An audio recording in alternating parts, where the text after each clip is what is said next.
Good morning, students. In our last video, we had seen that about a poet and a poem, namely Upon Westminster Bridge, written by William Wordsworth.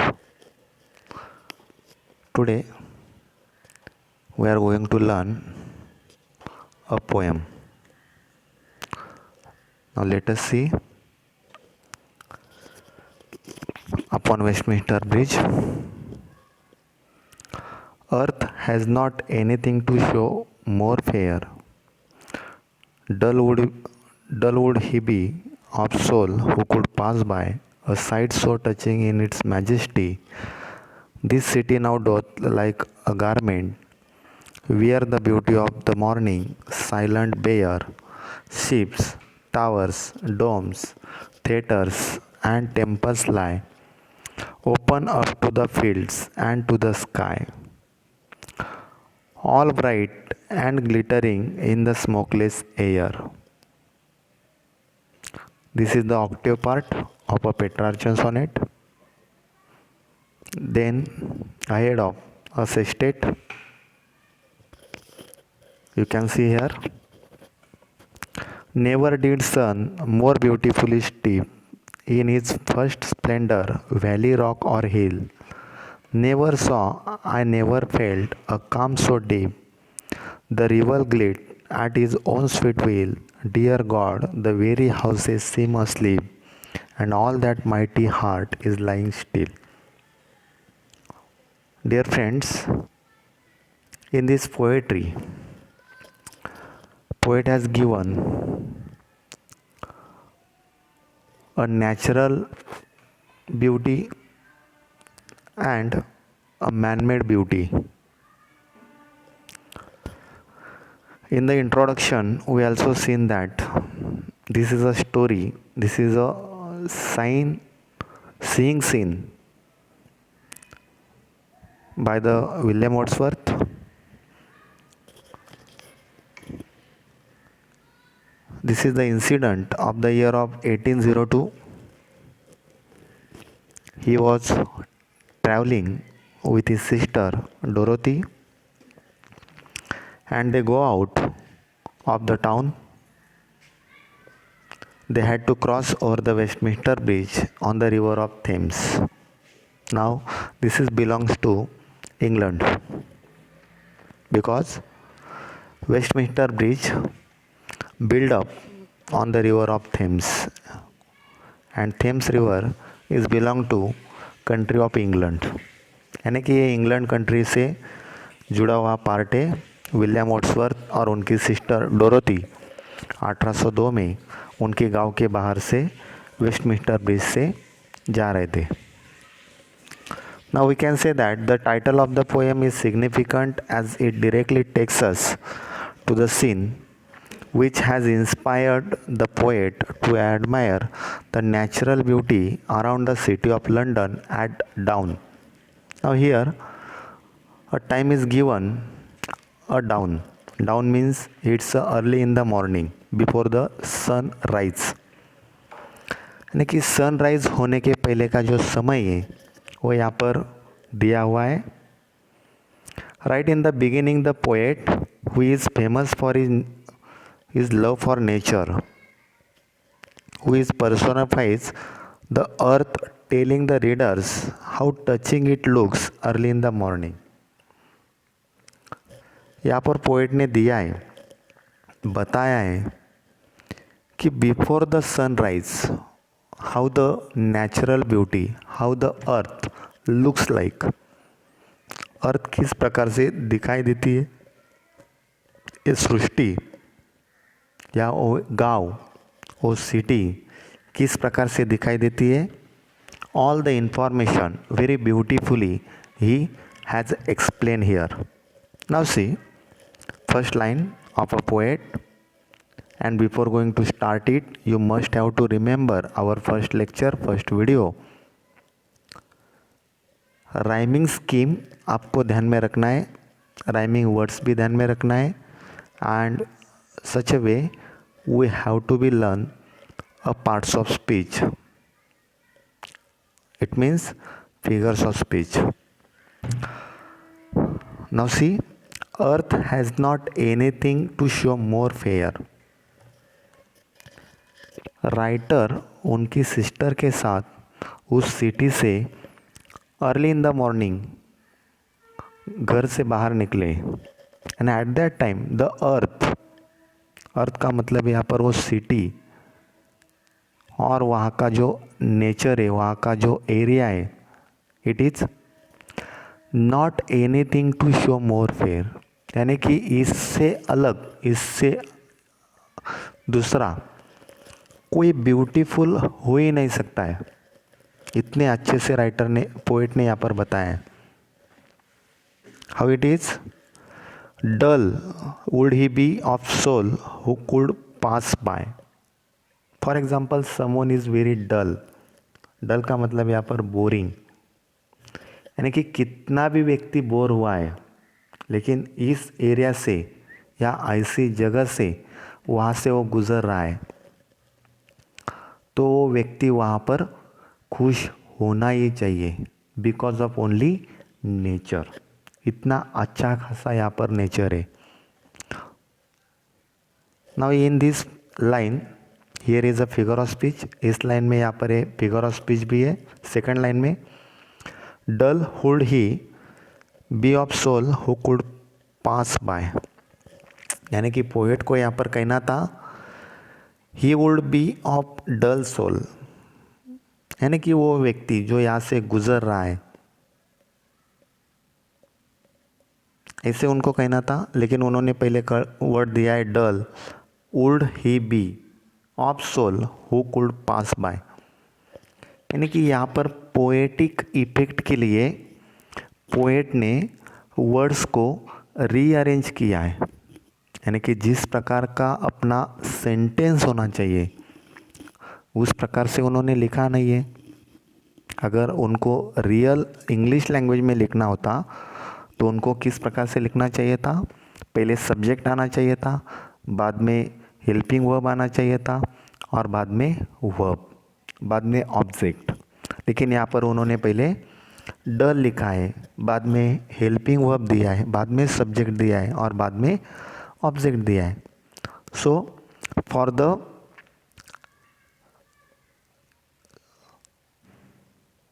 यानी कि यहाँ पर हम कह सकते हैं कि इंटोनेशन ऑफ साउंड का यहाँ पर रिदम देने के लिए पोएट ने वर्ड्स की रीअरेंज की है.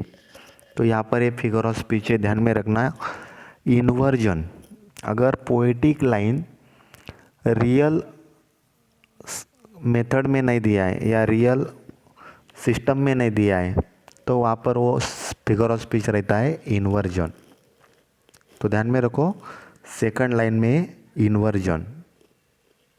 Dull would he be of soul who could pass by, यानी कि कौन सा भी आत्मा हो, कौन सा भी व्यक्ति हो, जो व्यक्ति बहुत ही बोर हुआ है और वो उस व्यक्ति से या उस रास्ते से वहाँ पर वो गुजर रहा है.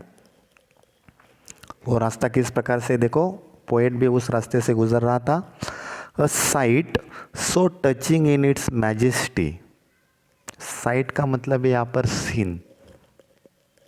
How is the scene, it's a so touching. अभी how it touch, it's a touching of our hearts.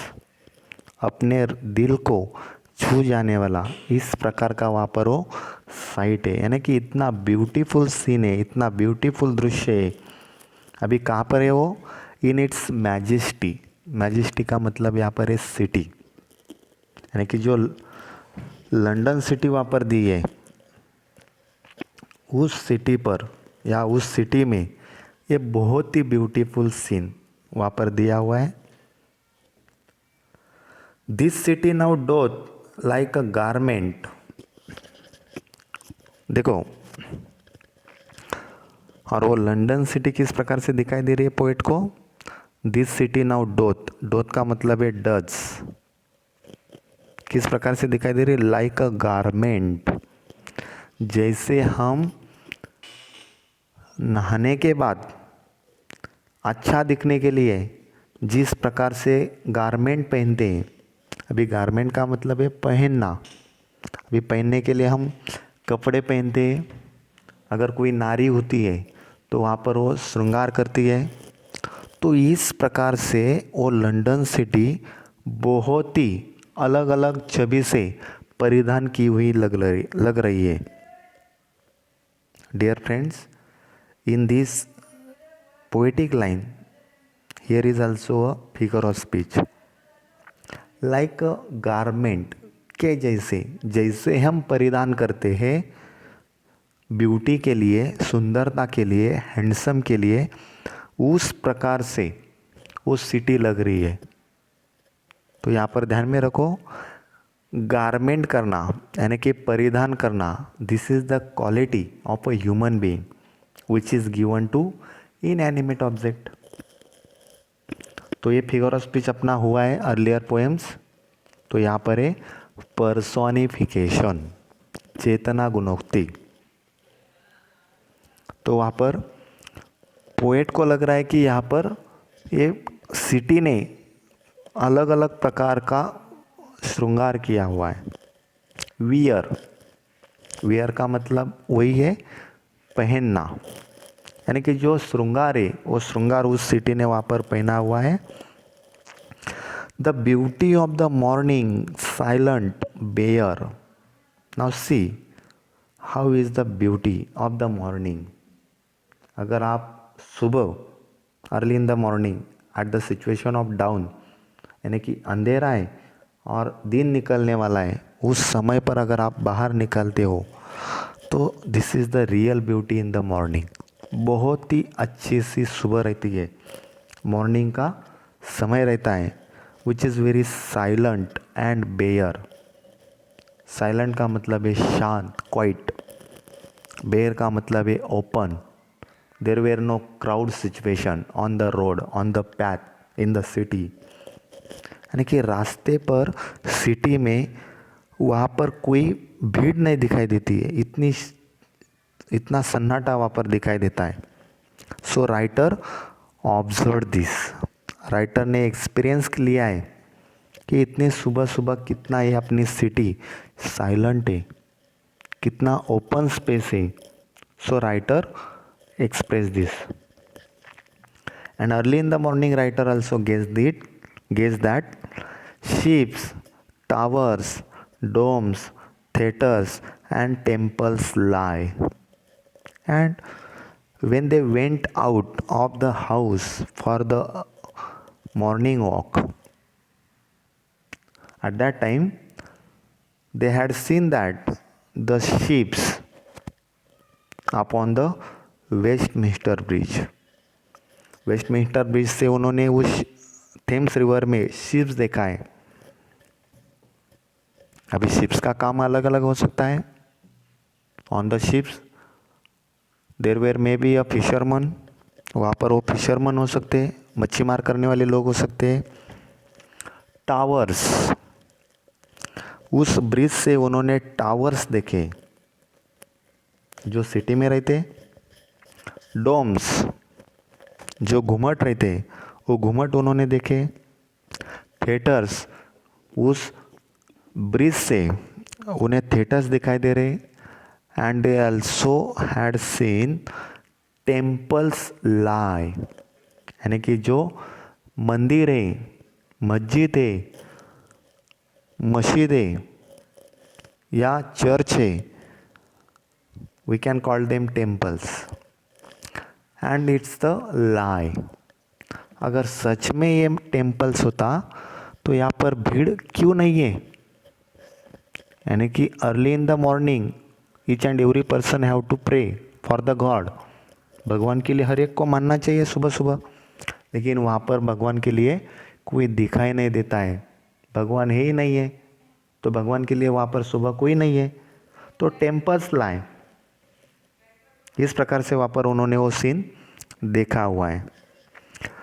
Open unto the fields and to the sky through the Westminster bridge, all the fields are open up to, bridge से हर जगह उनको वहाँ पर open दिखाई दे रही है, there were no situation. And to the sky, और जो आकाश गगन वो देख रही है, उस आकाश में भी कुछ भीड़ नहीं है, यानी कि देयर वेर नो सिचुएशन। यानी कि जैसे बारिश के लिए रहती है या स्टार्स रहते हैं, मून रहता है, वो वहाँ पर कुछ भी नहीं है। तो इस प्रकार का सिचुएशन वहाँ पर उन्होंने दिया है। And all bright and glittering in the smokeless air. और किस प्रकार से सीन दिखाई दे रहा है? ब्राइट। ब्राइट का मतलब यहाँ पर एकदम दिखना, एंड ग्लिटरिंग, जो ब्राइट रहता है एकदम डार्क रहता है, ग्लिटरिंग यानी shining in the smokeless air.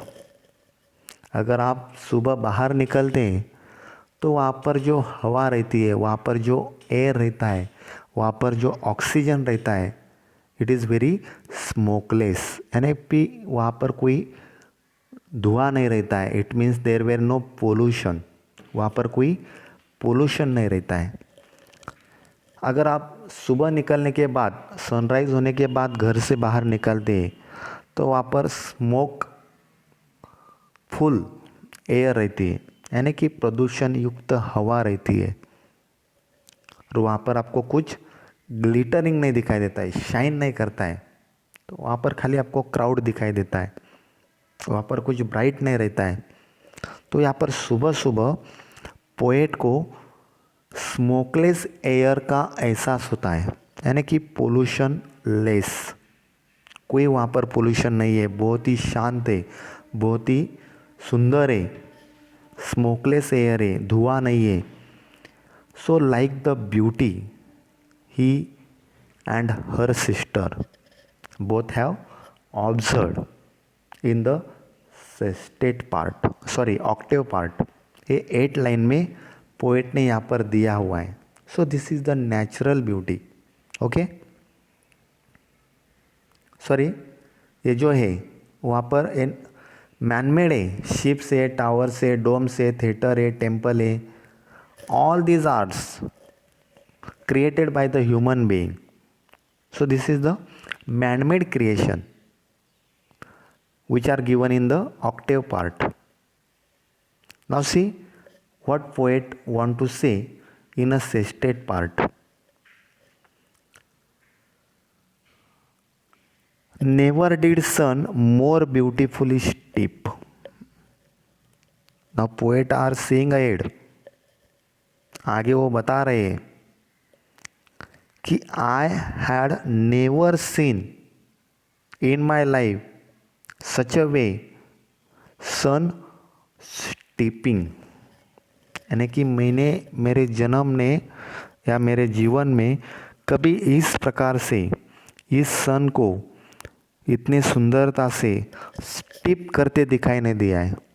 स्टिप का मतलब यहाँ पर go away, up and down.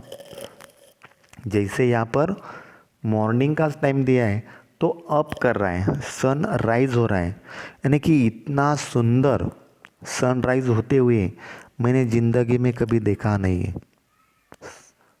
Such way you want to say here, इस प्रकार से उनको यहाँ पर कहना है, इतनी सुंदरता से सनराइज वहाँ पर हो रहा है। इन हिज फर्स्ट स्प्लेंडर, यानी कि मेरे पहले यहाँ पर स्प्लेंडर में, स्प्लेंडर यानी कि फेयर ब्यूटी, इतनी सुंदरता। अभी सुंदरता कौन सी दी है देखो, वैली, रॉक और हिल, यानी कि इतनी जल्दी मैंने मेरे जीवन में इतनी बड़ी सुंदरता इस वैली में, वैली का मतलब यहाँ पर दरी, रॉक का मतलब यहाँ पर पर्वत और हिल का मतलब है टेकड़ी, इतना अच्छा हिमालय या पर्वत या एक टेकड़ी या दरी मैंने कभी देखी नहीं है, यानी कि I had never seen earlier in my life. इतनी सुंदरता यहाँ पर है, this is the natural beauty he want to say here. Never saw, I never felt a calm so deep. Now here is also a figure of speech, he want to say I never felt a calm so deep. So for the poetic rhythm, he has arranged the words. Poetic effect के लिए उन्होंने वहाँ पर words की rearrange की है. Never saw, कभी नहीं देखा मैंने. आई नेवर फेल्ट, और मुझे कभी लगा भी नहीं. अ काम, इतना शांत. सो डीप, इतनी वैली ये डीप हो सकती है. इतनी सुंदरता ये डीप हो सकती है. इतनी ब्यूटीफुल ये सुंदरता हो सकती है. आई नेवर फेल्ट और नेवर सॉ, इतनी सुंदरता मैंने कभी देखी नहीं है. एंड आई नेवर फेल्ट, मुझे कभी लगा भी नहीं था. So in this line here is a inversion. Okay, the river glided at his own sweet will. So upon Westminster Bridge, the river like a Thames, it's a glide का मतलब यहाँ पर waving, wave कर रही है, बह रही है. how it's glide at his own sweet will, जैसे मन को लग रहा है, जैसे बहना चाहिए, जैसे उनकी मन की इच्छा है, उस प्रकार से वहाँ पर वो बह रही है. यानी कि there were no force, there were no disturbance of a human being. This is the natural way. Naturally जैसे वो बहना चाहती है, उस प्रकार से वहाँ पर वो बह रही है. डियर गॉड, यानी कि यहाँ पर वो अभी भगवान को याद कर रहे हैं. The very houses seem asleep. अगर इस प्रकार से ये गंगा बह रही है, सो ये भगवान, मुझे लगता है most of the families are seem asleep. यानी कि सुबह हुई है, फिर भी मुझे लग रहा है कि अभी भी बहुत से फैमिलीज यहाँ पर स्लीप कर रही है. बिकॉज ऑफ ग्लिट, वहाँ पर वो रिवर बह रही है. There were no disturbance, there were no human beings. So that's why he want to say here. It means each and every one persons want to wake up early in the morning, but there were no human being. हर एक को लगता है कि सुबह जल्दी उठना चाहिए, लेकिन वहाँ पर कोई नहीं है. तो ये भी एहसास विलियम वर्ड्स ने लिया है, और उनकी सिस्टर जो डोरोथी है, उन्होंने भी यहाँ पर लिया है. तो इस प्रकार से वहाँ पर जो मोस्ट ऑफ द फैमिलीज है वो नींद में ही है. यानी कि वो सोए हुए है, वो जगह ही नहीं है. तो इसलिए वहाँ की जो गंगा है, यानी कि जो थेम्स रिवर है, वो वहाँ पर अच्छे से बह रही है. And all that mighty heart is lying still. But all that mighty heart, लेकिन बाकी के जो हार्ट है, बाकी के जो ह्यूमन बीइंग है, जो माइटी है, बहुत ही पराक्रमी है, इज़ लाइंग स्टिल. लेकिन वो अभी भी झूठ बोलते हैं. हम जल्दी उठते हैं, जल्दी ये काम करते, वो ऐसे करते, वो वैसे करते. All this things are being done by the human beings. So in this way William Words had given the beauty upon the Westminster Bridge.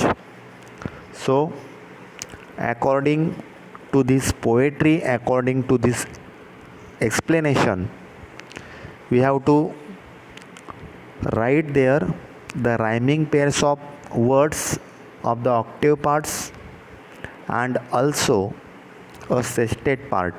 And after then you must have to solve the brainstorming activity based on poetry.